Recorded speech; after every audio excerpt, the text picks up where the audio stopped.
Amén. Es siempre un gozo poder estar juntos para poder transmitir la palabra del Eterno. Nous avons pu terminer le livre de Bereshit la semaine dernière. ¿Cómo? Perdón, una vez más. Nous avons fini le livre de Bereshit la semaine dernière. Merci. Terminamos el libro de Bereshit la semana pasada. Et aujourd'hui, la première paracha du livre de Shemot. Y hoy la primera parashá del libro de Shemot. Le livre de Shemot est un livre où il y a beaucoup de richesses. El libro de Shemot es un libro donde hay mucha riqueza. C'est un livre où on va voir la naissance d'un homme particulier. Es un libro donde vamos a ver la esencia de un hombre particular. Cet homme s'appelle Moïse ou Moshe. Este hombre que se llama Moisés, Moshe. Alors cette paracha commence au chapitre 1 jusqu'au chapitre 6. Entonces esta parashá comienza desde el capítulo 1 hasta el chapitre 1 jusqu'au Chapitre 6. Al capítulo 6. Et cette paracha porte le nom du livre de Shemot. Esta parashá tiene el nombre del libro de Shemot. Shemot qui veut dire les noms. Shemot que quiere decir los nombres. On le voit au verset 1. Lo vemos en el versículo 1. Et on va lire jusqu'au verset 5 pour comprendre quels sont les noms. De quel nom il est question ici. Ok, y vamos a leer hasta el versículo 5 para comprender de qué nombres. Voici les noms des fils d'Israël. Venus en Égypte, ils y accompagnèrent Jacob, chacun avec sa famille. Ruben, Siméon, Lévi et Juda, Isaacar, Zabulon et Benjamin, Dan et Nephtali, Gad et Aser, toutes les personnes composant la lignée de Jacob étaient au nombre de 70. Pour Joseph, il était déjà en Égypte. Ok. Estos son los nombres de los hijos de Israel que entraron en Egipto con Jacob. Cada uno entró con su familia. Rubén, Simón, Leví, Judá, Isaacar, Zabulón, Benjamín, Dan, Neftalí, Gad y Aser. Todas las personas que le nacieron a Jacob fueron 70 y José estaba en Egipto. Ici, donc, le texte nous explique que tout Israël était en Égypte. Aquí el texto nos explica que todo Israel estaba en Egipto. Et donc, non seulement tout Israël était en Égypte, tout Israël était rassemblé en Égypte. No solamente todo Israel estaba en Egipto, todos estaban reunidos en Egipto, no solamente eso. Mais on voit aussi que Israël était en Égypte de façon prospère. Y no solamente, sino que vemos que Israel estaba en Egipto de una manera próspera. Israël était riche. Pardon? Israël était riche, était prospère. Ah, Israel era rico, próspero. Et c'est ce qu'on voit dans les versets 6 et 7. Es lo que vemos en el versículos 6 al 7. Joseph mourut, ainsi que tous ses frères et toute cette génération-là. Les enfants d'Israël furent féconds et multiplièrent. Ils s'accrurent et devinrent de plus en plus puissants, et le pays en fut rempli. Y murió José y todos sus hermanos y toda aquella generación, y los hijos de Israel fructificaron y se multiplicaron y fueron aumentados y fortalecidos en extremo, y se llenó de ellos la tierra. On sait que cette situation-là est arrivée au travers de ce que Joseph a fait. Sabemos que esta situación llegó a través de lo que José hizo. C'est parce que Joseph a marché selon la parole de l'Éternel que la bénédiction a pu venir ensuite sur tout Israël. Es porque José caminó siempre en la voluntad del Eterno, en la palabra del Eterno, y es por eso que la bendición siguió a José en Egipto y a todo Israel. Et dans cette bénédiction, le verset 7 nous dit que les enfants d'Israël furent féconds et multiplièrent. Ils se sont multipliés comme des insectes se multiplient très très rapidement. Y en el versículo 7 vemos cómo Israel se multiplicó como los insectos en todos los extremos de la tierra.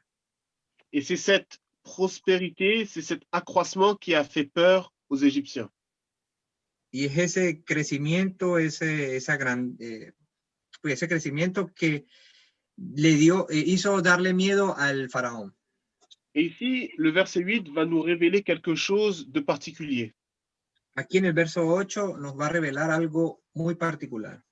Le verset 8 nous dit, « Il s'éleva sur l'Égypte un nouveau roi qui n'avait point connu Joseph. » El verso 8 dice, se levantó sobre Egipto un nuevo rey que no conocía a José y dijo, no, quel verset, pardon. Oui, c'est le verset 8, c'est ça. Oui. Vous pouvez le lire? Non dit pas les mentions. Il s'éleva sur entre tanto se levantó. Pardon, encore une fois, s'il vous plaît. Je vais le relire. Le verset 8 dit, « Il s'éleva sur l'Égypte un nouveau roi qui n'avait point connu Joseph. » D'accord. Entre tanto se levantó sobre Egipto un nuevo rey que no conocía a José y dijo a su pueblo. Et donc ici, on voit quelque chose de particulier, quelque chose d'étrange. Entonces vemos aquí algo muy particular, algo extraño. Qu'est-ce que le texte veut nous dire ici? ¿Qué es lo que el texto quiere decirnos aquí? Est-ce que véritablement ce nouveau roi n'avait pas connu Joseph? ¿Es que verdaderamente este nuevo rey no había conocido a José? Est-ce que ce nouveau roi n'avait pas entendu parler de l'œuvre de Joseph et comment Joseph avait sauvé l'Égypte? ¿Es que este nuevo rey no había escuchado hablar de José y de cómo José había levantado a Egipto? Je crois personnellement qu'en réalité, ce que le texte veut nous dire ici, c'est que ce roi-là n'avait aucune connexion avec l'œuvre de Joseph. Yo creo aquí en este versículo que este rey no quería ninguna conexión al respecto de José. No quería tener nada que ver.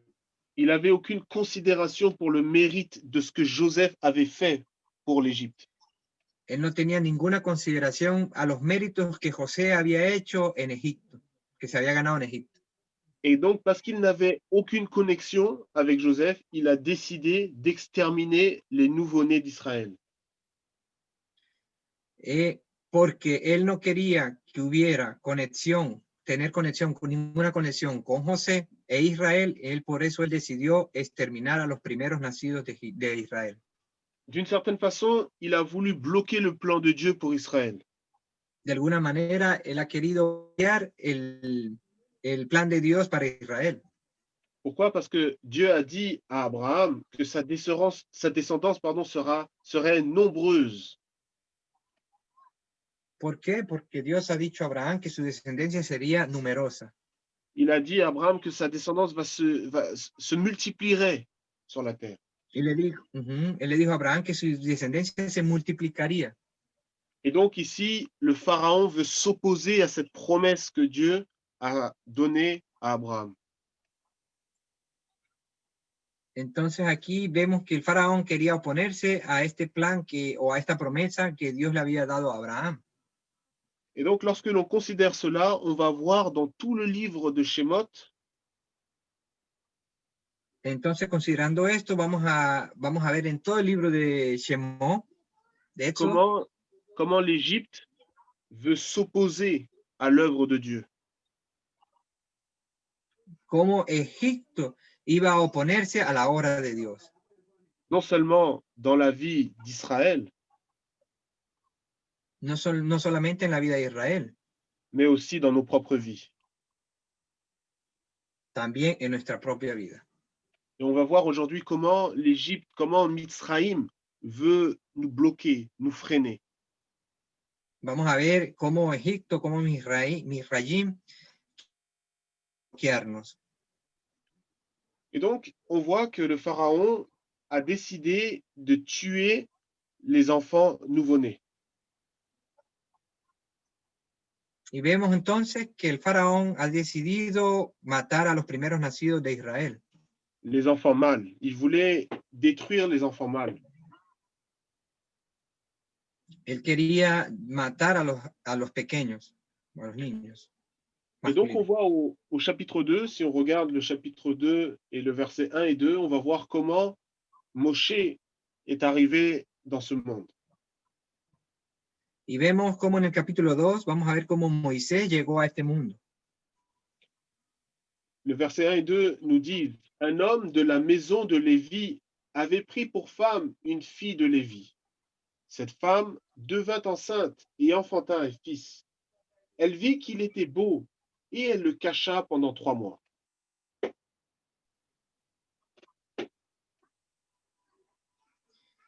Versículo 1 del capítulo 2. Un varón de la familia de Leví tomó por mujer a una hija de Leví, la que concibió y dio a luz a un hijo, y viéndole que era hermoso, le tuvo escondido 3 meses.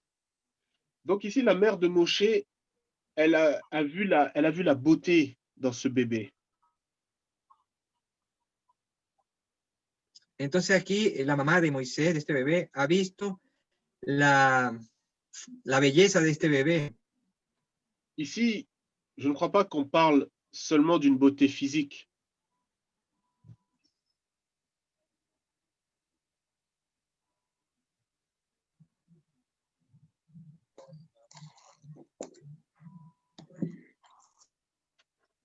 Allô? Oui, oui, on t'entend? Oui, je ne crois pas qu'on parle d'une beauté physique, mais la mère de Moshe a pu voir le plan de Dieu dans la vie de ce bébé. No hablo específicamente de la belleza de este niño, sino del plan, la mamá de este bebé vio el plan maravilloso de Dios. Au travers de cette beauté, elle a vu que ce bébé serait un rédempteur pour Israël. A través de esta belleza, ella vio que este bebé sería el redentor de Israel. Iba a ser el redentor de Israel. Et cet événement est très intéressant car on voit ici une similitude entre la naissance de Moshe et la naissance de Yeshua. Y aquí vemos también una similitud, un paralelo entre el nacimiento de Moisés y el nacimiento de Yeshua. Quelle est la similitude? C'est que de la même façon, Moshe est né dans un environnement où les bébés étaient tués, ainsi en était-il pour Yeshua. ¿Cuál es la similitud? Vemos que Moisés nació en un ambiente donde todos los nacidos iban a ser muertos, iban a ser matados. Un ambiente donde todos los nacidos iban a ser también matados. C'est pourquoi on voit dans le livre de Matthieu, dans l'évangile de Matthieu, au chapitre 2, versets 13 et 14. Es por eso que vemos en el libro de Mateo, capítulo 2, versículos 13 y 14. On va le lire, Matthieu chapitre 2, versets 13 et 14. Vamos a ver Mateo capítulo 2, versículos 3 y 14.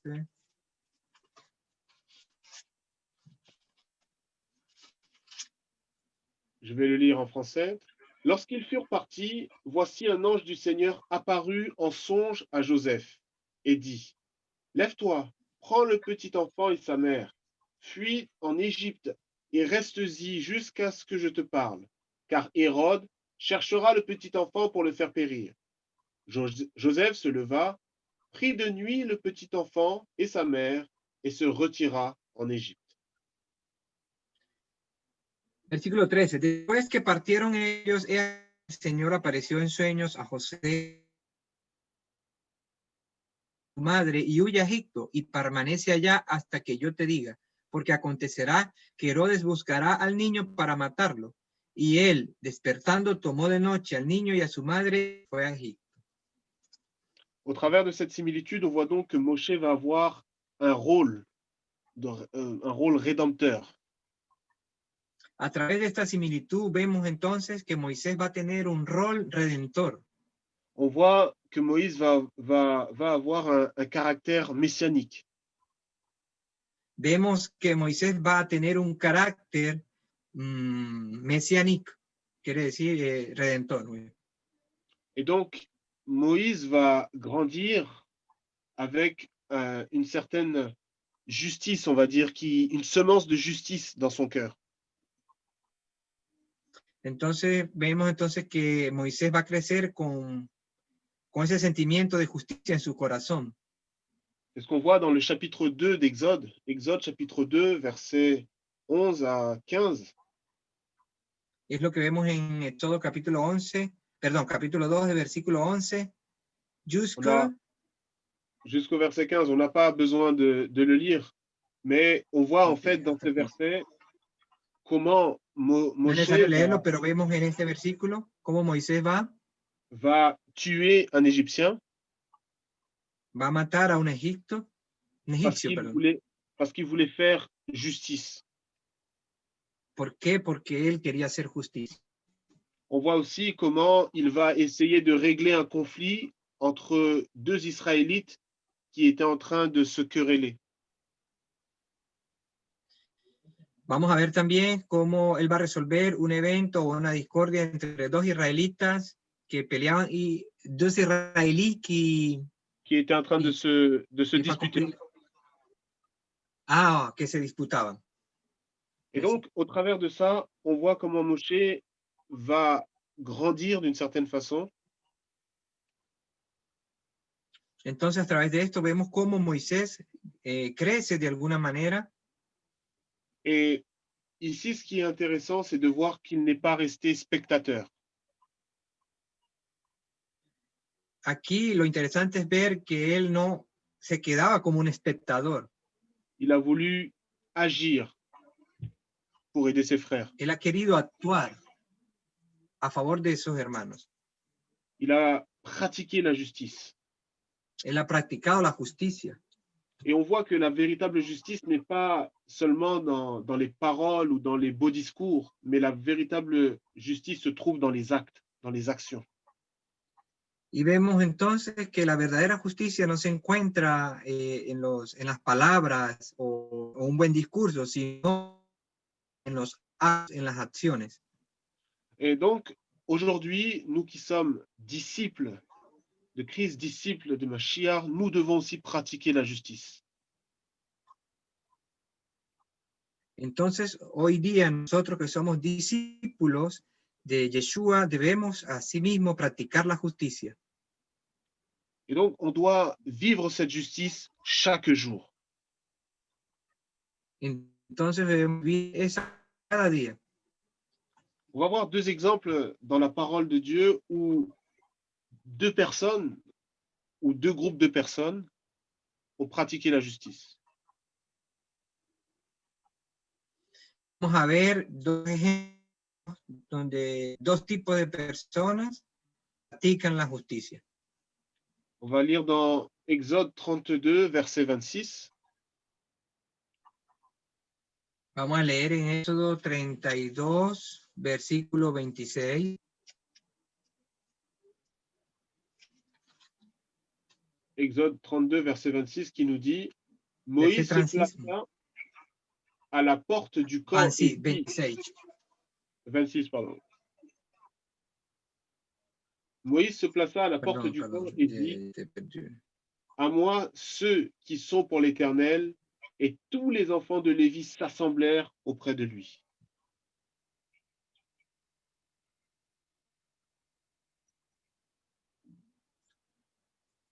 Éxodo 32, versículo 26. Se puso Moisés a la puerta del campamento y dijo, ¿quién está por Adonai? Júntese conmigo. Y se unieron todos los hijos de Leví. Et le deuxième exemple qui est similaire. C'est 26, hein? Oui, c'est ça, exactement.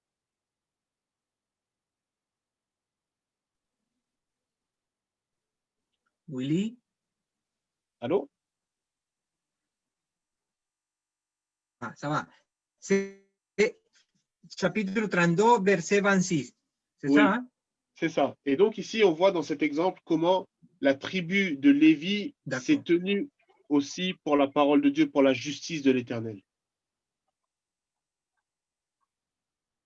Entonces vemos aquí que la tribu de Leví es tomada o tenida como una tribu, como la justicia de Dios. Et nous également, comme je l'ai dit, en tant que disciples en Yeshua, nous sommes aussi appelés à pratiquer la justice comme des sacrificateurs. Y nosotros, como lo dije, como discípulos de Mesías, debemos también a practicar la justicia, pero como los hijos de Leví presentaban sacrificios, presentar sacrificios también.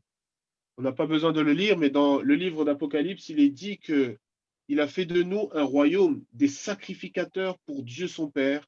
À lui soit la gloire et la puissance au siècle des siècles. Vemos en Apocalipsis, no lo vamos a leer, donde dice que a Dios sea la gloria. Perdón, je pas compris le verset. Il dit dans Petit à petit, Apocalypse, doucement. il dit dans Apocalypse que nous sommes aussi des sacrificateurs. Dice que nosotros también somos sacrificadores, Donc nous, o devons, sacerdotes, mejor dicho. donc nous devons aussi nous tenir dans la justice pour entrer dans notre destinée, pour entrer dans notre appel. Entonces nosotros debemos tener ese testimonio de la justicia pour entrer Dans l'appel, pour entrer dans l'appel de Dieu. en el llamado de Dios. D'accord. Voilà ainsi comment Moshe a grandi en Égypte, et voilà l'événement qui l'a poussé à quitter l'Égypte. Entonces vemos aquí cómo Moisés nació en Egipto y cómo Moisés va a salir de Egipto. Et c'est un événement très important car si Moshe ne s'était pas tenu pour la justice, il serait resté en Égypte. Es un evento muy importante porque si Moisés no hubiese sido justo, no hubiese mantenido la justicia, él se hubiese quedado en Egipto. Et donc, il serait passé à côté du plan de Dieu. Entonces él hubiese pasado a un lado del plan de Dios. C'est pourquoi, je le redis encore, et c'est véritablement important, Por eso que lo digo una vez más y es muy importante. nous devons pratiquer la justice de Dieu, la parole de Dieu. No debemos practicar la justicia de Dios, la palabra de Dios. C'est ainsi que nous pourrons véritablement être des bénédictions. Es así que nosotros vamos a ser verdaderamente bendición. C'est ainsi que nous pourrons impacter notre génération. Es así que vamos a impactar a nuestra generación. Comme Moshe a impacté sa génération, Como Moisés impactó a esa generación. non seulement sa génération, mais jusqu'à aujourd'hui, nous recevons cet impact. No solamente esa generación, sino que justo hoy día también recibimos ese impacto. Donc Moïse a quitté l'Égypte pour aller à la rencontre de Dieu. Moisés huyó de Egipto, se fue de Egipto para ir a reencontrarse con Dios. Dans le chapitre 3 d'Exode, En el capítulo 3 de Éxodo, verset 1, versículo 1, nous allons voir comment Moshe est allé à la rencontre de l'Éternel. vamos a ver cómo Moisés va al encuentro con Dios. Est-ce que quelqu'un peut lire le verset 1, s'il vous plaît, en français? Exode 3, verset 1. ¿Alguien puede leer versículo 1?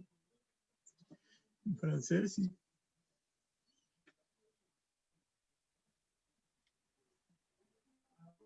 Voilà, je lis volontiers. Moïse était devenu berger du troupeau de son beau-père Jéthro, le prêtre de Madian. Il conduisit le troupeau derrière le désert et vint à la montagne de Dieu, à Horeb. Merci. En espagnol? Service. Apacentando Moisés las ovejas de Jetro, su suegro, sacerdote de Madián, llevó a las ovejas a través del desierto y llegó hasta Horeb, monte de Dios. Ici, le verset nous indique que pour pouvoir aller à la montagne de Dieu, Moïse a quitté le désert. Il est rentré dans Aquí le el désert. versículo, perdón. Aquí el versículo nos indica que Moisés, para poder entrar a la montaña de Dios, ha tenido que irse de Egipto para poder acercarse, para llegar al reencuentro con Il a Dios. dû quitter Madian pour aller à la rencontre de Dieu. él tuvo que irse de Madián para ir al encuentro con Dios. Ainsi, pour nous, si nous voulons aller à la rencontre de l'Éternel, nous devons nous détacher de Madian, nous devons nous détacher de l'idolâtrie. Asimismo, si nosotros queremos ir al reencuentro con Dios, a encontrarnos con Dios, debemos despegarnos de la idolatría. Nous devons nous éloigner des choses étrangères. Debemos alejarnos de cosas extrañas. Extranjeras. Lorsque Moïse était avec Israël au mont Sinaï, Moisés estuvo pardon, lorsque Moïse était au mont Sinaï avec le peuple d'Israël, como Moisés estaba en el monte Sinaí, le texte nous dit dans Exode 20, nous n'avons pas besoin de le lire, le texte nous dit dans Exode 20 que le peuple est resté en arrière, mais que Moïse, lui, est rentré dans la présence de Dieu. Dice el verso, pero no vamos a leer, que Moisés, el pueblo le dio la espalda a Moisés mientras él subió nuevamente a la montaña. Moshe a pu rentrer dans la présence de Dieu parce qu'il était complètement détaché de l'Égypte. Moisés pudo entrar a la presencia de Dios porque él estaba completamente despegado de Egipto. Mais le peuple a reculé car leur cœur était encore en Égypte. Pero el pueblo retrocedió y su corazón se dio cuenta que su corazón estaba todavía en Egipto. Pour rentrer dans la présence de Dieu, nous devons suivre notre Messie Yeshua. Para entrar a la presencia de Dios, debemos seguir a nuestro Mesías, Yeshua. C'est au travers de lui que nous pouvons entrer véritablement dans les profondeurs de la présence divine. A la profundidad divina. C'est pourquoi chaque jour, nous voulons pratiquer la parole de notre Messie. Es por eso que cada día nosotros queremos practicar la palabra de nuestro Mesías. C'est seulement à partir du moment où Moshe a quitté Madian qu'il a pu prendre la direction de la montagne de l'Éternel. Es después que Moisés decidió quitarse o irse de Madián y dirigirse hacia la montaña de Dios. C'est là où ses yeux ont pu voir le buisson ardent. Es por eso que sus ojos pudieron ver el árbol en llamas, el arbolito, la señal.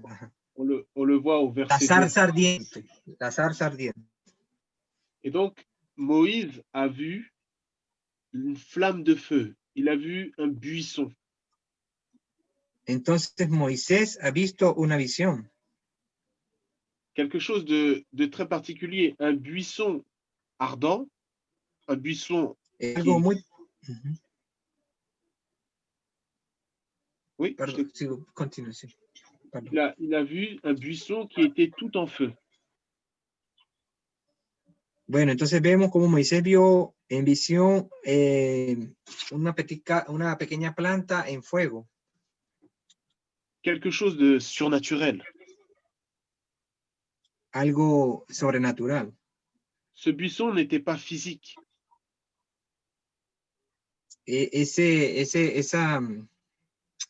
Ese pequeño arbolito no era físico. Ce buisson n'était pas dans la dimension physique, il était dans une dimension supérieure. Ese pequeño arbolito estaba en una dimensión superior, no una dimensión física, una dimensión superior. Une dimension supérieure, ou on peut dire une dimension spirituelle. Podemos decir una dimensión espiritual. Et donc, lorsque Moshe a vu ce buisson, il a été attiré vers le buisson. Y entonces Moisés vio este pequeño arbolito, su atención fue llamada.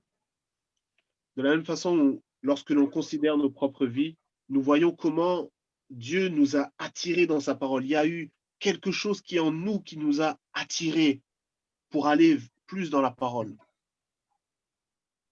Entonces, asimismo, como Moisés fue atraído ¿verdad? A través de este pequeño arbolito, de esta dimensión. Asimismo, nosotros fuimos atraídos también, Dios nos atrajo, ¿verdad? A algo hermoso, algo valioso en una dimensión espiritual, ¿no? Et pareil, donc c'est cette curiosité, c'est cette envie qui doit être dans nos cœurs chaque jour pour pouvoir étudier la parole, pour pouvoir avancer dans la parole. Entonces, esto es algo que cada día debemos tenerlo en cuenta para que podamos avanzar y crecer en la palabra de Dios. Donc, Moshe nous dit, le texte nous dit, pardon, au verset 3, Moshe dit, je veux me détourner pour voir quelle est cette grande vision et pourquoi le buisson ne se consume point. Entonces, en versículo 3 dice que Moisés iría ahora a ver qué era esa gran visión que causaba que la zarza no se quemara. Et donc, nous devons, de la même façon, avoir cette faim et cette soif pour avancer. Entonces, nosotros de la misma manera debemos tener esa sed o ese hambre por avanzar. Même s'il y a des difficultés, il y a des périodes de découragement, nous devons être renouvelés dans ce désir pour pouvoir avancer. La première partie, pardon, vous avez dit? Nous devons avoir ce désir dans le cœur pour pouvoir avancer. Ok, nosotros debemos tener ese deseo en nuestro corazón para poder avanzar. Et donc Moïse prend la direction du buisson pour aller sur cette montagne. Entonces Moisés toma la dirección de ese arbolito, de esa visión, de esa zarza para ir en pos de la montaña. Pour aller dans cette dimension supérieure. Para ir a esa dimensión superior. Et c'est à partir de ce moment-là que l'Éternel va se révéler à Moshe.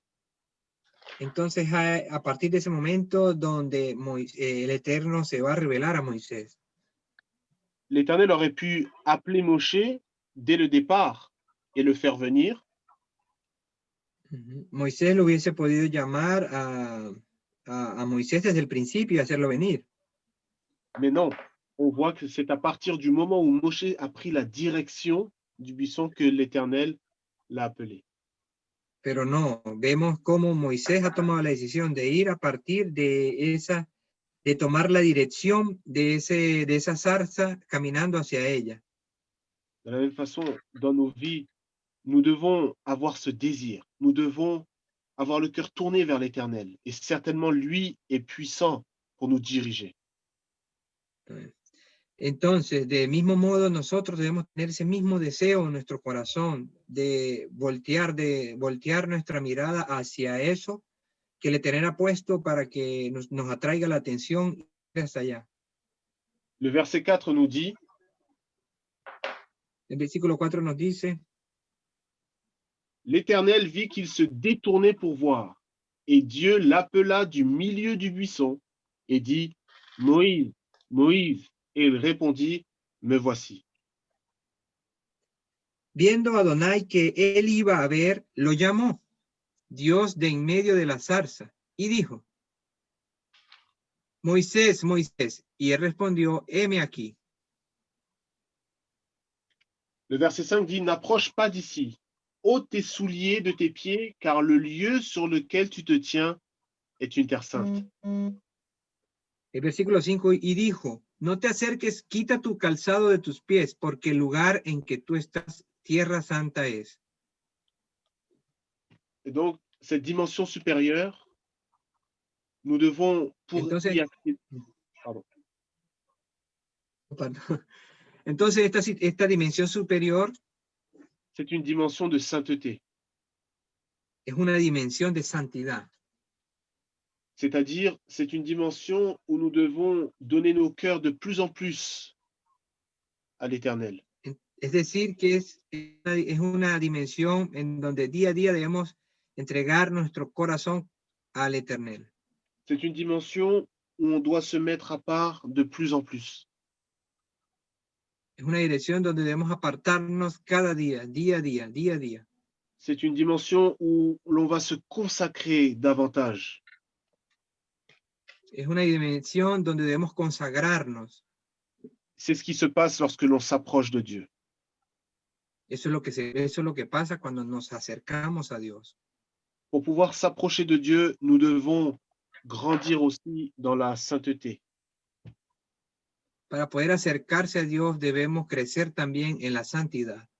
Nous devons travailler sur notre caractère, nous devons mourir à notre vieille nature pour nous approcher de l'Éternel. Nosotros debemos trabajar sobre nuestro carácter y debemos morir a nuestra vieja naturaleza para poder acercarnos a Dios. C'est pourquoi ce verset nous dit que Dieu résiste aux orgueilleux, mais donne la grâce aux humbles. J'ai pas compris ça, Willy. Il y a un verset qui dit Hay un versículo que dice que Dieu résiste aux orgueilleux. que Dios dice donde Dios resiste a los orgullosos Mais il donne la y ve de grâce cerca al aux humilde. humbles. Voilà, c'est ça. Gloire à Dieu. Et donc, c'est ce qui nous permet d'avancer. Entonces, eso es lo que nos permite avanzar. Et voilà comment, au travers de l'appel de Dieu sur Moshe, entonces vemos cómo el llamado a través de Moisés, on voit comment nous pouvons appliquer cela à notre propre vie. vemos cómo podemos aplicar esto a nuestra propia vida. Bien évidemment, on pourrait rentrer dans plus de détails. Pues evidentemente no podemos entrar en todos los detalles. Mais je crois que d'une façon simple, c'est ce que nous pouvons retenir des versets que nous avons lus. Pero yo digo que de una manera simple es lo que podemos retener o tomar de estos versículos. Alors, lorsque l'Éternel va parler à Moshe, il va lui dire qu'il doit retourner en Égypte. Entonces vamos a ver cómo el Eterno habla a Moisés y le dice que debe retornar a Egipto. Qui doit être ce rédempteur pour Israël. Que debe ser ese redentor para Israel. C'est vrai que Moshe a répondu à l'Éternel qu'il n'avait pas la capacité.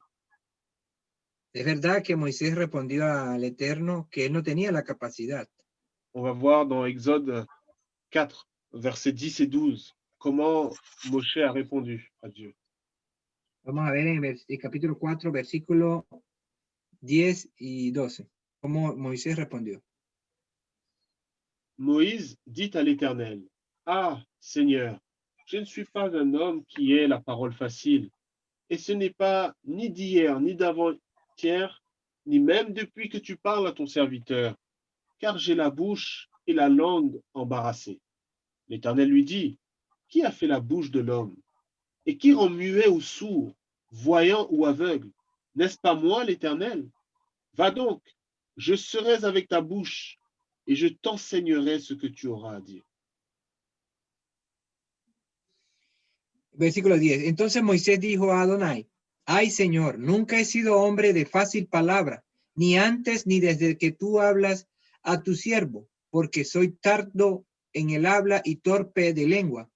Y Adonai le respondió, ¿quién dio la boca al hombre? ¿O quién hizo al mundo y al sordo, al que ve y el ciego? ¿No soy yo Adonai? Pues ahora ve, y yo estaré con tu boca, y te enseñaré lo que hayas de hablar.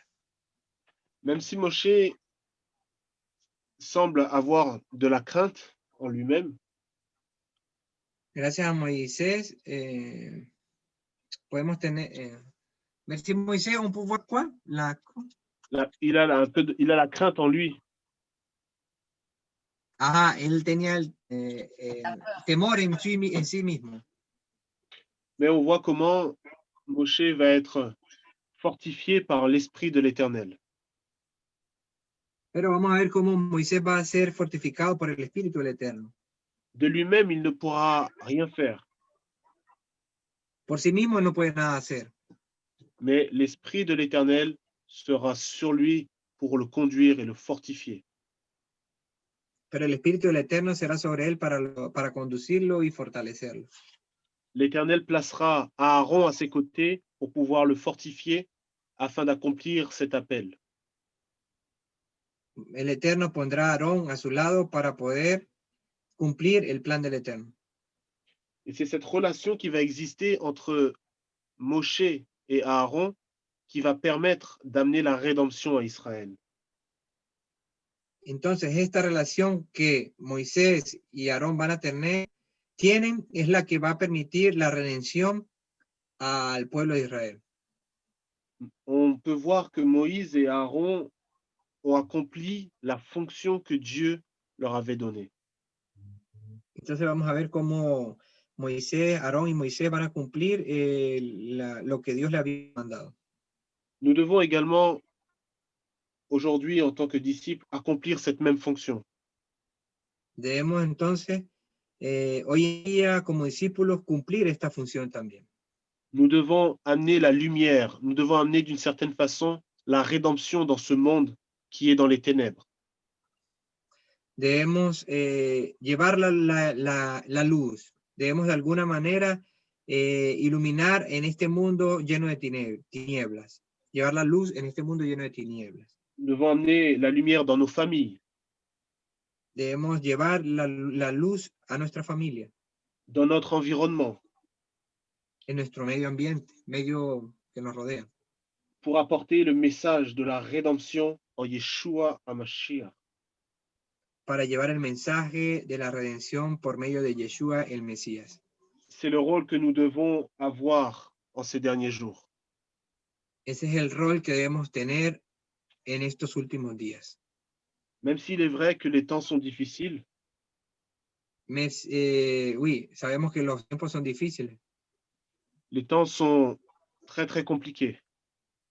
Los tiempos están muy, muy complicados. Mais certainement, l'Éternel qui a donné la force à Moïse et à Aaron De alguna manera, el Eterno que le ha donado la fuerza a Moisés y a Aarón nous accordera la force au travers de notre Messie. nos dará la fuerza a través de nuestro Mesías. Même si souvent le poids du monde vient sur nos épaules, Pas compris, pardon. même si les choses du monde nous occupent, Aún si las cosas de este mundo nos ocupan, nous devons être vigilants. debemos ser vigilantes. Et pour terminer, Pour nous estar allons vigilantes. prendre le chapitre 5, Exode chapitre 5, et on va lire du verset 6 à 9. Y para terminar, vamos a tomar el capítulo 5 y vamos a leer desde el versículo 6 al 9. Nous allons voir comment, comme je l'ai dit au début, comment Pharaon veut s'opposer au plan de Dieu. Vamos a ver cómo, yo lo dije al principio, cómo Faraón va a oponerse al plan de Dios. Exode 5, versets 6 à 9. Éxodo 5, versículos 6 al 9. En ce jour même, Pharaon donna cet ordre aux inspecteurs du peuple et aux commissaires. Vous ne donnerez plus comme auparavant de la paille au peuple pour faire des briques, qu'ils aillent eux-mêmes ramasser de la paille. Vous leur imposerez néanmoins la quantité de briques qu'ils faisaient auparavant. Vous n'en retrancherez rien, car ce sont des paresseux. Voilà pourquoi ils crient en disant, allons offrir des sacrifices à notre Dieu. Que l'on charge de travail ces gens, qu'ils s'en occupent, et ils ne prendront plus garde à des paroles de mensonge. Y mandó Faraón aquel mismo día a los cuadrilleros del pueblo que lo tenían a su cargo y a sus capataces diciendo, de aquí en adelante no daréis paja al pueblo para hacer ladrillo, como hasta ahora. Vayan ellos y recojan por sí mismos la paja, y les impondréis la misma tarea de ladrillo que hacían antes, y no les disminuiréis nada, porque están ociosos. Por eso levantan la voz diciendo, vamos y ofrezcamos sacrificios a nuestro Dios. Agrávese la servidumbre sobre ellos, para que se ocupen en ella y no atiendan a palabras mentirosas. Donc Pharaon a refusé de laisser partir Israël. Entonces Faraón rechazó ¿Y la refusó cuál? De laisser partir Israël. Ajá. Rechazó dejar ir a Israel. Et donc, qu'a-t-il fait? Entonces, ¿qué hizo él? Il a donné plus de travail. Él les dio mucho más trabajo. Beaucoup plus de travail. Mucho más.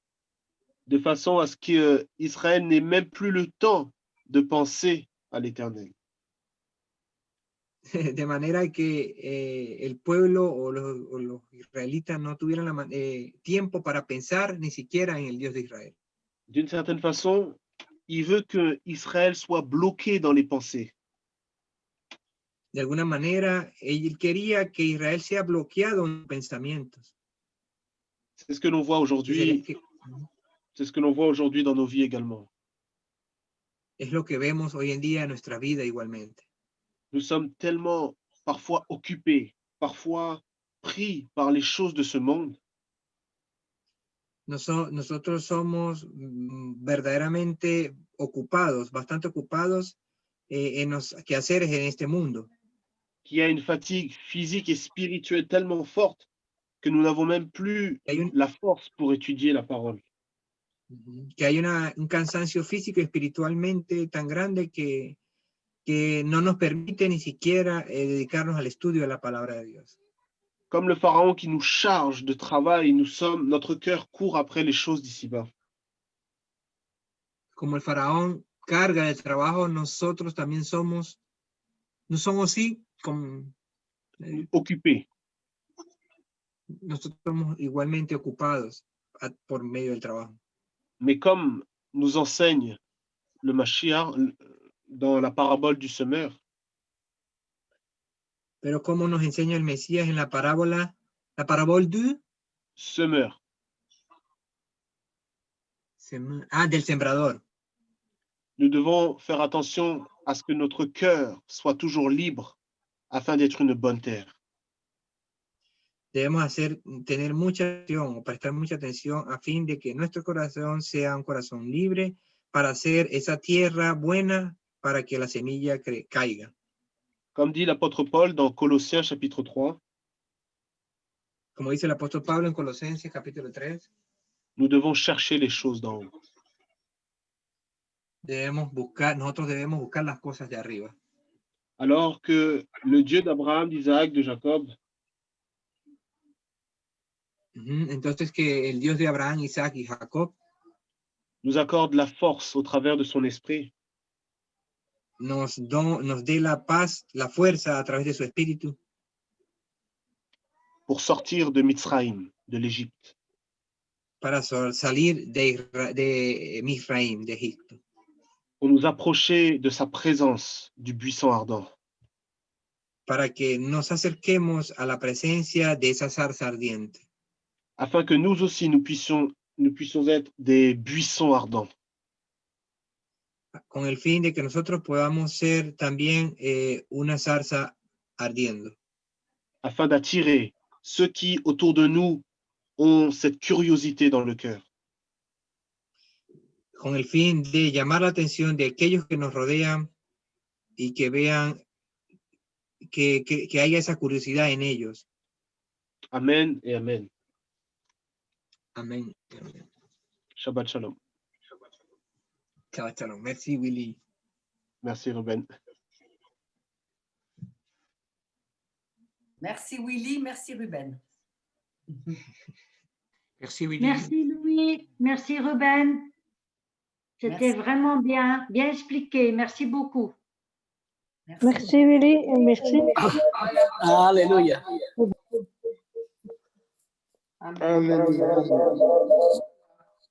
Qu'est-ce que c'est?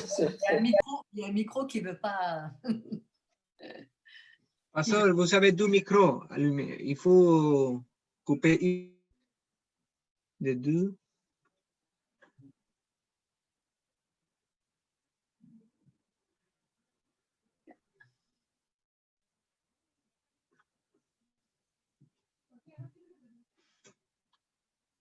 On t'entend pas, Rosario. Oui. Merci beaucoup. Mon frère William, c'était très, très, très excellent. Oui, c'était bien. Gracias, gracias, hermano Merci, William. Muy, et muy merci bueno, aussi muy excelente. Ruben pour avoir traduit. Tu fais des efforts, que bientôt tu vas être un très bon traducteur correct. Excellent. Gloria a Dios. Allez, alors, il y a beaucoup à dire dans cette paracha. Il y a sûrement Entonces, hay des mucho que decir en suggestions. esta parashá. Hay mucha sugestión, muchos puntos de vista o muchas, sí, sí. Suggestions, on va dire. Alors, on laisse un peu la parole aux frères. Hein. S'il y a certaines suggestions, notre frère William, il est là et nous sommes là. Je suis là aussi. Okay. Si hay algún comentario, alguna pregunta, nuestro hermano William, él está ahí y el pastor también está ahí para responder. Moi, j'ai une question. Oui. Par rapport à l'Égypte, c'est Mitzraïm. Oui. Et on parle de 2 Égyptes. Et je voudrais savoir c'est quoi ces 2 Égyptes, en fait. Voilà. 2 Égyptes, tu parles. Tu veux dire quoi là par 2 Égyptes? Ben, Mitzraïm, il y a Im à la fin, c'est au pluriel. Il parle de 2 Égyptes. L'Égypte du Nord et l'Égypte du Sud. Ah, ok. Physiquement, il y a 2 Égyptes. Il y a l'Égypte du Nord et l'Égypte du Sud.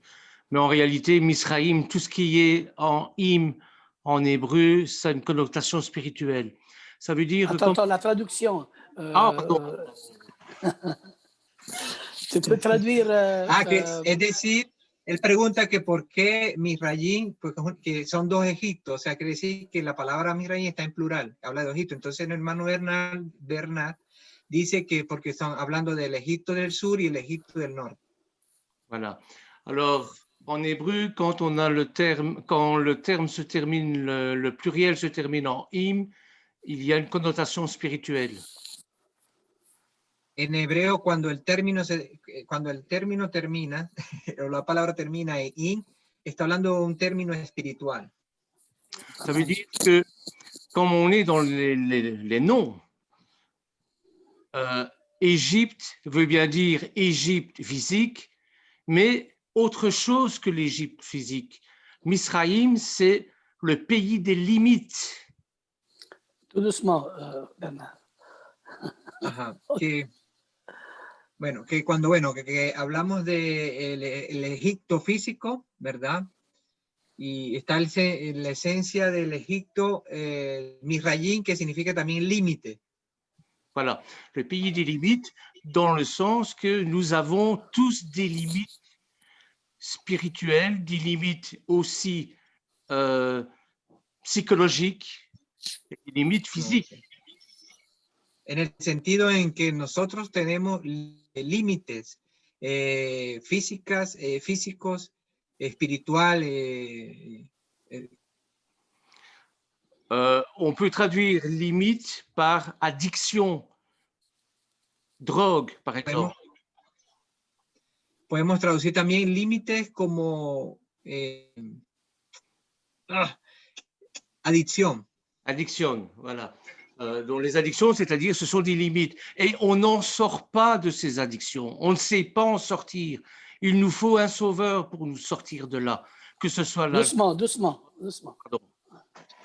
Que nosotros solos no podemos salir de ahí. Necesitamos un salvador para que nos haga salir de esos límites, de esas adicciones.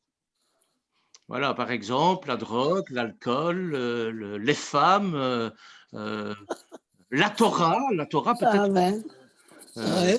Por ejemplo, el alcohol, las drogas, todo eso son límites, adicciones, y eso representa Misraïm, ¿no?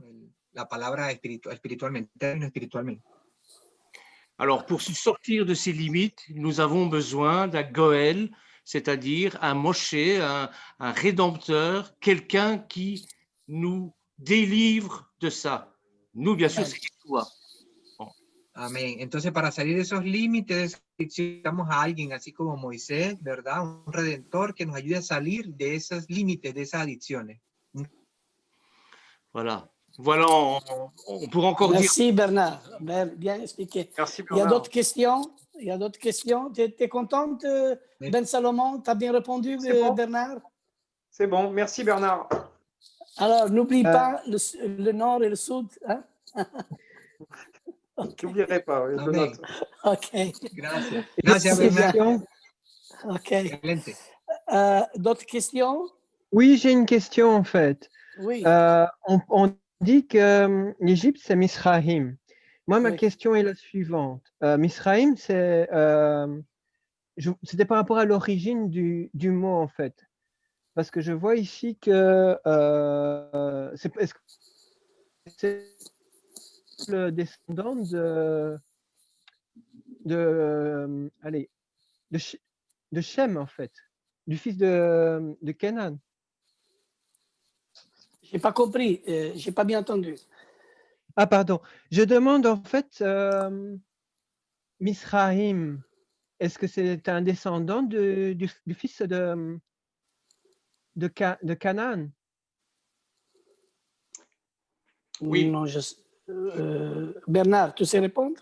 Oui, il faut remonter à Noach, avec les 3 fils de Noach. Et c'est Ram qui lui, Ram à cause, enfin, c'est toute une étude, mais Ram va donner comme naissance au peuple les Cananéens et les Égyptiens, les Misraïm et les Cananéens. Alors, vous pensez… Tu peux traduire, Ruben? Non, je ne sais pas que… Donc, il faut remonter à Noach. Y es necesario que nos remontemos a Noé, Oui. para ver el de Misraïm. Alors, on sait que Noach a 3 fils. Entonces sabemos que Noah tuvo 3 hijos. Voilà. Il y a… Le troisième, c'est Ham. Ouais. Yafat, Shem et Ram. Yafat, Shem et Ham. Et Ram, qui a vu la nudité de son père. Pardon, continue. Donc, Ham qui a vu la nudité de son père. Il a vu la nudité de son père, donc il a été disgraziato. Comment est-ce qu'on dit en français, Lorenzo? En italien. Oui, disgraziato. Comment est-ce qu'on dit en français?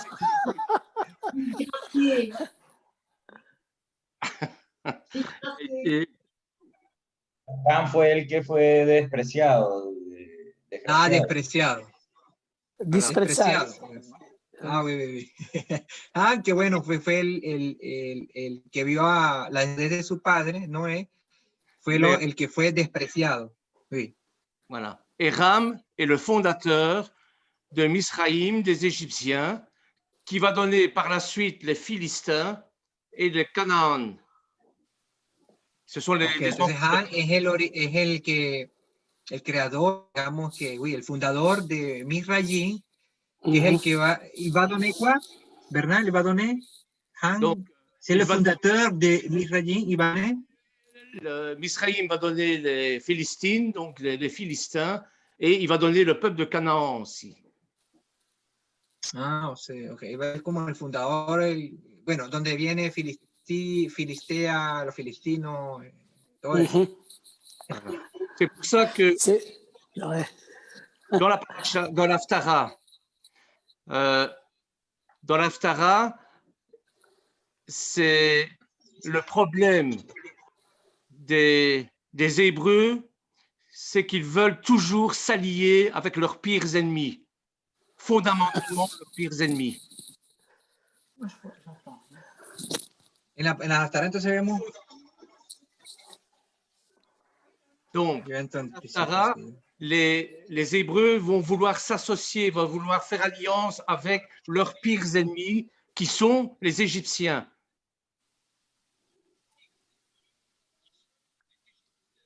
Ok. En la Haftara, entonces vemos cómo los hebreos van a querer ligarse o asociarse a los extranjeros. Il faut se lier avec qui? Avec les Égyptiens. Con los egipcios. Égypte, avec Misraïm. Pour combattre les Babyloniens. Para combatir Babilonia.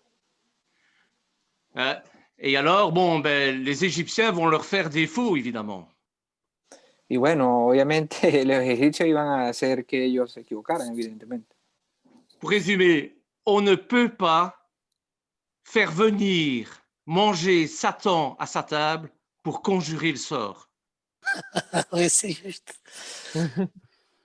On ne peut pas se fixer avec son pire ennemi Ouais. parce que Israël fait encore la même chose aujourd'hui avec les Arabes. Ils veulent la paix avec les Arabes. Les Arabes vont dire oui, mais c'est pour mieux les poignarder dans le dos. D'accord. Allez, je vais essayer d'expliquer ce que j'ai compris. C'est la même chose que es la misma cosa que nosotros vemos, ¿verdad? Como los israelitas o Israel quiere hacer la paz con los árabes. ¿Qué quieren hacer la paz? ¿Para qué? Para que después los árabes les den la puñalada por la espalda. Chácate. Ok, Bernard, sache bien que l'Égypte, dans un temps futur, va être aussi appelé le peuple de Dieu. Oui. Oui, mais pour maintenant, bien sûr, ça, il faut... C'est vrai aussi. Chose qui est paradoxale, mais notre religion est paradoxale dans tout. Ouais. C'est que l'Égypte, donc on ne sait pas se sortir de l'Égypte. Le Misraïm, on n'arrive pas à sortir de là. Donc il va falloir Agoïm. Mais ça permet au peuple hébreu, comme dans une matrice, de se former en peuple. Ouais, aussi. Après, enfin, ce qui est bien, c'est aussi la théologie de l'exil et la théologie aussi avec les noms, avec l'appel, la théologie, ce que j'appelle la théologie de l'appel. L'appel d'Abraham, qui est un appel très spécifique, très particulier, comme l'appel de Noach, comme l'appel d'Abraham. Ce sont des appels très, très, très, très, très spéciaux. Okay. Ce serait bien de faire une étude là-dessus. Ok, amen. Voilà, Une autre question? Juste Oui, une moi, petite... Ah, pardon. Oui. J'ai quelque chose qui m'a troublée quand le frère a parlé du buisson ardent, en fait, pour nous. Oui. Quoi. Il a dit que nous devions être aussi des buissons ardents. Mais amen. Moi, en fait, j'ai plutôt noté que nous puissions entrer aussi dans ce buisson ardent, parce que ce n'est pas nous le buisson ardent, c'est l'Éternel, en fait. Amen. Tu peux traduire, Ruben? Oui, le frère a dit que nous... Attends, Marguerite, si Ruben il veut traduire. El hermano, ok, sí, oui, yo voy a traduire. El hermano dijo, ¿verdad? Mi pregunta, mi sugestión o lo que quiero compartir es que el hermano dijo que nosotros debemos hacer una zarza ardiente. ¿Sí? Vous avez dit que nous devons être une...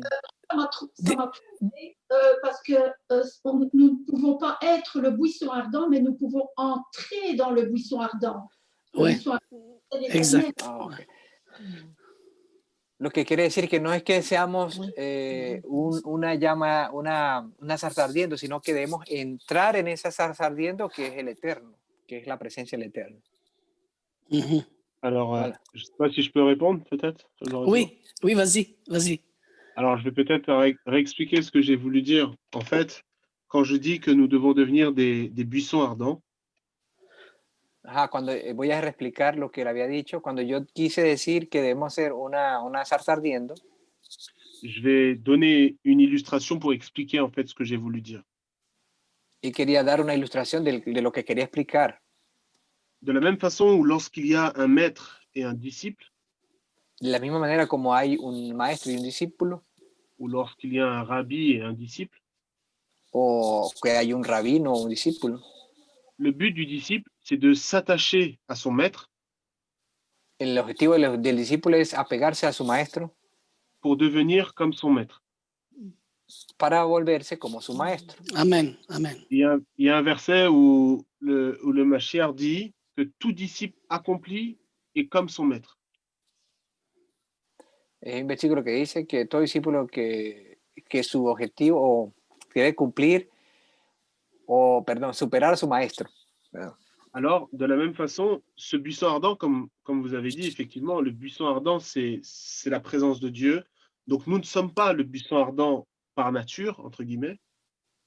De la misma manera, esa esa zarza ardiente que apareció allí, pues no es Mais que le nosotros fait- seamos una zarza ardiente, Mais le fait de nous connecter au buisson ardent, pero el hecho de conectarnos a esa zarza ardiente, nous recevons la présence de Dieu en nous, recibimos la presencia de Dios en nosotros, qui nous permet d'être une bénédiction pour ceux qui ont besoin de se connecter aussi au buisson ardent.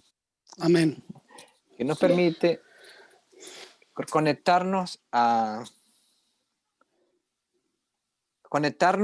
esa presencia de Dios y hacer que otros se conecten. Je donne juste un dernier petit exemple pour terminer. Voy a dar un último pequeño ejemplo. Par exemple, lorsque une voiture tombe en panne de batterie, Por ejemplo, cuando un carro se le daña la batería, qu'est-ce qu'on fait? On a besoin qu'une autre personne avec sa voiture nous donne un coup de câble, qu'on branche les câbles de notre batterie sur notre voiture pour pouvoir recevoir l'énergie. cuando se nos daña la batería de un carro, entonces, ¿qué hacemos? Necesitamos a alguien con un carro que nos preste unos cables para poder recargar la batería. Une fois que la voiture qui était en panne reçoit l'énergie, elle peut démarrer. Una vez que el carro que está dañado o que se le dañó la batería reciba la carga, él puede partir, puede salir. Et si par exemple, si 10 minutes après, cette voiture qui était en panne, qui est réparée, trouve une autre voiture en panne, elle pourra, elle, à son tour, lui donner de l'énergie pour démarrer. Y 10 minutos después, el carro que le dio batería le pasa lo mismo, él puede hacer la misma cosa. Donc, c'est un petit peu l'image que j'ai voulu dire. Je ne sais pas si ça vous a aidé. Merci beaucoup, William. Vraiment, très bien répondu. C'était très clair. Je voulais justement donner quelques minutes à Pedro, s'il est là. Si vous voulez donner une petite suggestion, s'il a quelque chose à donner. Quiero dar unos minuticos a Pedro, si quería compartir un comentario, Pedro.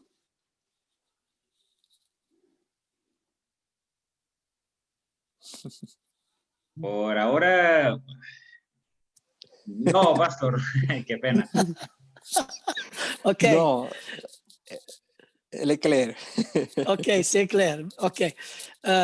Moi, je voudrais justement ajouter quelques petites choses. Hein, ce que William, notre frère, a dit. Quand Moshe il s'est présenté devant l'Éternel, alors le mot en hébreu, quand il dit Hineni, c'est-à-dire... Attends. Ouais.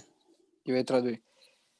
Una pequeña sugestión que quiero dar, que cuando Moisés se presentó quand Moïse, il se présentait, pasteur? Oui, quand Moïse était devant le buisson. Hein? Cuando Moisés estaba frente a la zarza ardiente. C'est l'Éternel qui appelle, justement, Moshe. Ok, es el Eterno que llama a Moisés. Et là, il y a une suggestion que vraiment je veux faire un parallèle entre Moshe et Yeshua. Entonces ahí hay un pequeño comentario que quiero hacer, el paralelo entre Moisés y Yeshua.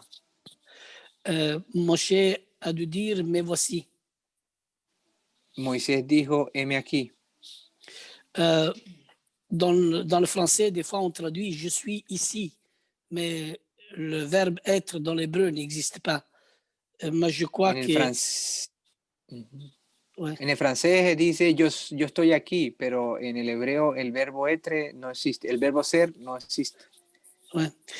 C'est plus logique de dire « me voici ». Es más lógico decir heme aquí. Ineni. Yeshua, le parallèle que je vais faire avec Yeshua, c'est quand il était devant Pilate. Hein? Entonces el paralelo que voy a hacer con Yeshua es que cuando él estuvo delante de Pilato, il a dit la même chose, Ineni, me voici. Él dijo la misma cosa, Ineni, heme aquí. C'est vraiment magnifique voir vraiment la parole de Dieu, comment il nous instruit et comment doit être vraiment notre attitude quand on est devant quelque chose. Okay. Es magnífico ver cómo en la palabra de Dios, cómo debemos, cuál debe ser nuestra posición, cómo debemos ser nosotros delante del llamado de Dios. Merci William quand tu nous as lu le passage de Exode chapitre 3 verset 1. Gracias, William, que nos has leído cuando nos leíste el capítulo 3 de Éxodo.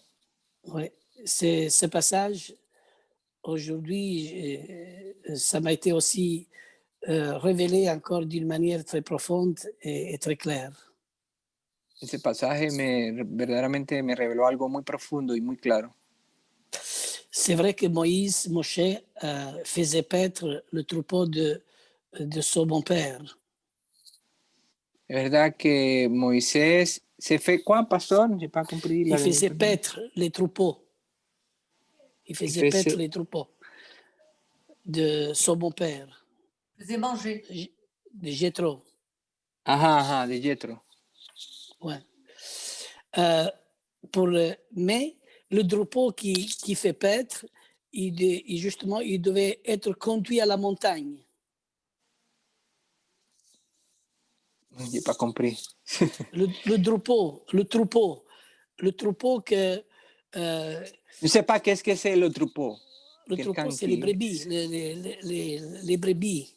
Le troupeau. Ah, el grupo de ovejitas. Ah, oui. Ah, okay. Oui. Okay. El rebaño de las ovejas. Okay. C'est ça. Voilà, le troupeau, il doit être conduit vers la montagne. Et nous sommes le troupeau de l'Éternel, qu'on doit être dirigé vers la montagne, vers la présence de Dieu. Okay. Que las ovejitas, el rebaño debía ser conducido hacia la montaña. Entonces nosotros debemos ser ese grupo, ese rebaño que debe ser conducido hacia la montaña. Et c'est là qu'on va cibler l'appel de Dieu. Es así como vamos a escuchar el llamado de Dios. Parce que souvent, nous, on perd du temps. On perd vraiment beaucoup de temps. Consecutivamente, nosotros perdemos mucho tiempo. On travaille des fois inutile sans comprendre l'appel de Dieu. En trabajos inútiles sin comprender el llamado de Dios. Parce que si nous sommes dirigés vers la montagne, porque si nosotros somos dirigidos hacia la montaña, nous sommes dirigés à la rencontre de la Torah, pour recevoir la Torah. Nosotros somos dirigidos al reencuentro con la Torah, para recibir la Torah. Alors, notre travail doit être fidèle à Dieu. Entonces, nuestro trabajo debe ser fiel a Dios.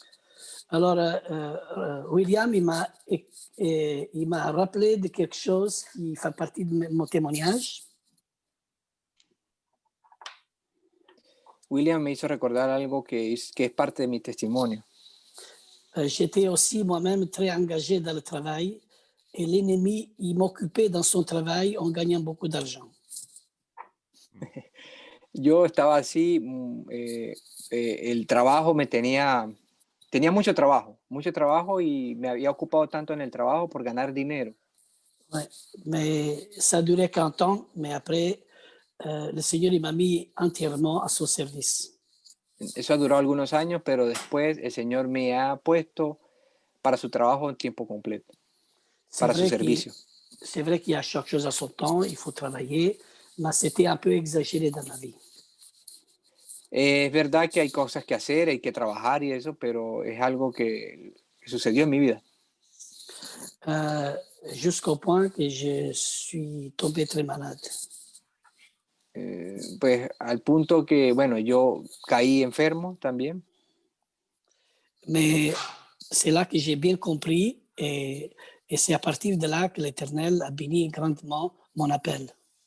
Es allí donde yo pude comprender y pude realmente atender el llamado de Dios. Et je bénis l'Éternel de le servir avec fidélité et avec justice. Amén. Yo bendigo al Eterno y sirvo trato de servir con justicia. C'est ça que notre frère William nous a parlé de la justice de l'Éternel. Es eso lo que nuestro hermano William nos habló de la justicia del Eterno. Il y a un passage que je voudrais ajouter, c'est dans 1 Jean, dans l'Épître, au chapitre 3, versets 9 et 10, que je vais Porque lire. quería también aportar a algún pasaje que quería aportar, que está en 1 de Juan, capítulo 3, chapitre 3. Chapitre 3, versets 9 et 10. Capítulo 9 y 10, versículo 9 y 10. Alors, le passage, il dit « Quiconque est né de Dieu ne pratique pas le péché, parce que la sémence de Dieu demeure en lui. Et il ne peut pécher parce qu'il est né de Dieu. C'est par là que se font reconnaître les enfants de Dieu et les enfants du diable. Quiconque ne pratique pas la justice n'est pas de Dieu. Non plus celui qui n'aime pas son frère. » Amén. Dice, todo aquel que es nacido de Dios no practica el pecado, porque la simiente de Dios permanece en él y no puede pecar porque es nacido de Dios. En esto se manifiestan los hijos de Dios y los hijos del diablo. Todo aquel que no hace justicia y que no ama a su hermano no es de Dios, porque este es el mensaje que habéis oído desde el principio. C'est le message qu'on a entendu de Bereshit. Amen. Que nos amemos los unos a los otros. Amen. Alors, la justice, toute la Torah est justice. Et les paroles de Yeshua sont justes et vraies. Amén. Toda la Torah es justicia y las palabras de Yeshua son verdad y justicia. Et si nous demeurons dans la parole, nous demeurons dans la justice de la parole. Y si nosotros permanecemos en su palabra, permanecemos en la justicia de esa palabra. Et c'est là qu'on va reconnaître les disciples de Yeshua. Es eso lo que hace que reconozcamos a los discípulos de Yeshua. Et William a aussi très bien partagé ça, très bien. Et je suis très heureux et très contente de ce beau message que nous a partagé ensemble aujourd'hui. William nos ha compartido muy bien y estoy muy contento de todo eso que nos ha compartido el día de hoy. Mais moi, je suis content de tous les participants, de tous ceux qui enseignent, parce que on est tous vraiment des serviteurs fidèles. Chaque Shabbat, on se réjouit, gloire à Dieu. Amén. Amén. Bueno, yo estoy contento por todos aquellos que comparten, que enseñan la palabra, que son fieles y que nos reunimos cada Shabbat. Alléluia. Amen. S'il y a pas d'autres questions, on va revenir, on va donner la paracha de la semaine prochaine que notre frère. ¿Hay alguna otra pregunta? Ruben, le troupeau, se dit en espagnol, je crois, el rebaño. Ese es el rebaño. El rebaño, oui, oui. Voilà, c'est le troupeau. Rebaño. Oui, c'est ça. Merci. Enfin, je crois. Oui, oui, rebaño, c'est ça qu'il dit. Merci. Ok.